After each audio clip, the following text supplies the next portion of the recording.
রহস্যের একটু আবরণ রেখেই ঠাকুর অনেক কথা বলতেন।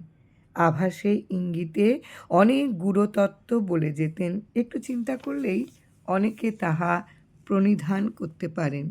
কলকাতার রাইটার্স বিল্ডিংয়ের গোলাগুলি ও খুন জখমের ব্যাপারে ধৃত হয়ে দীনেশ গুপ্তের ফাঁসির হুকুম হলো।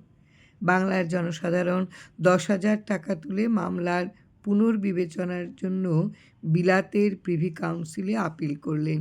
সেই অবস্থায় একদিন দীনেশ গুপ্তের পিতা সতীশবাবু তার স্ত্রী ও বৃদ্ধ মাতা ঠাকুরের কাছে এসে উপস্থিত হলেন। ইহারা ঠাকুরের প্রতি অতিশয় শ্রদ্ধা সম্পন্ন ছিলেন। ঠাকুরের চরণ জড়িয়ে ধরে অশ্রু বিগলিত হয়ে দীনেশের জীবন রক্ষার জন্য কতই না আকুতি মিনতি তারা করেছিলেন।